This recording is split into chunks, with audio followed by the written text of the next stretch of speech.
natural for individuals to become infatuated with a particular historical event. Typically, the event in question is well known and involves some kind of conspiracy.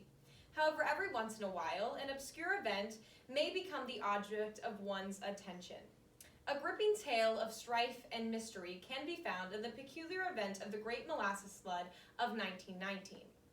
After thorough research into the flood, I am qualified to inform you of the events that took place on January 15, 1919, surrounding the Great Molasses Flood. While the Great Molasses Flood of 1919 may be an obscure historical event, its occurrence, subsequent events, and legacy remain compelling. Today I will discuss with you how the Great Molasses Flood occurred. Then I will be explaining the consequences and effects of the event. And finally, I will be outlining the legacy of the flood. The circumstances surrounding the flood that occurred in the streets of Boston in 1919 are both compelling and riveting. A variety of factors contributed to the disastrous flood, most notably poor tank construction. According to Emily Sohn, reporter for History.com, investigations suggest several fundamental problems with the structure of the tank.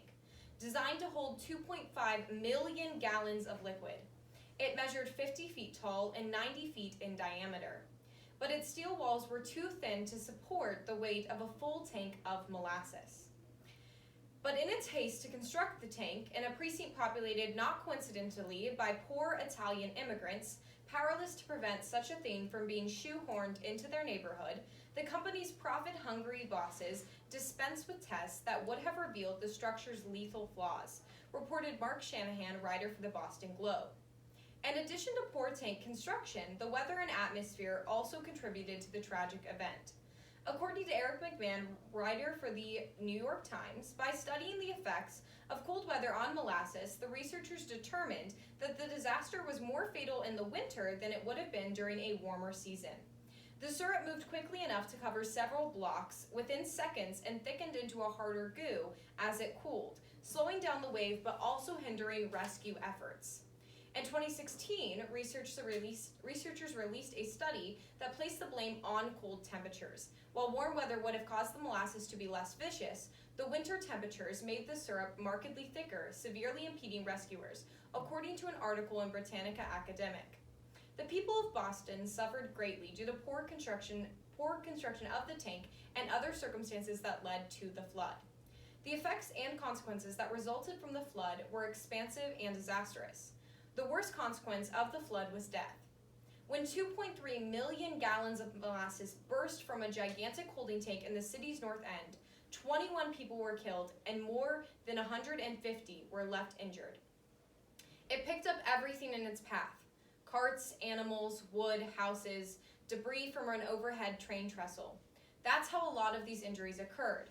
Fractured skulls, broken pelvises, broken backs. People are kind of hit by this kind of debris as it's being swept by the wave. It's a very harrowing kind of disaster, wrote Spencer Buell, writer for Boston Magazine. Buildings and infrastructure also suffered. The wave of syrup, some reports said it was up to 40 feet tall, rushed through the waterfront, destroyed buildings, overturned vehicles, and pushed a firehouse off of its foundation. It also destroyed several city blocks, leveling buildings and damaging automobiles. The tragic events of the 1919 flood have left a considerable mark on American culture.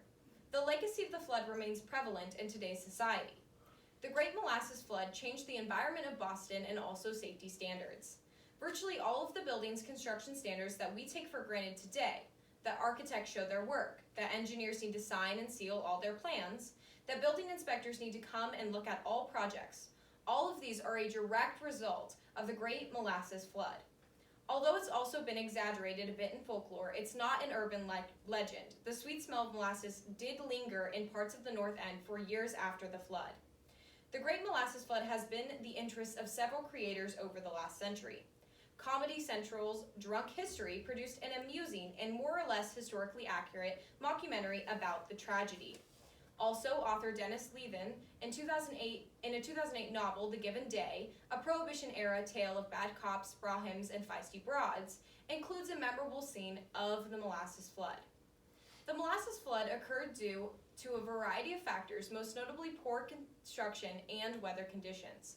Its effects resulted in the death of 21 individuals and the destruction of several buildings. its legacy still remains important in today's culture through both policy and media. The events of January 15, 1919 remain a thought-provoking and odd circumstance. Whether or not you found the peculiar Great Molasses Flood interesting, it is certain that there is a historical event for even the wildest of imaginations.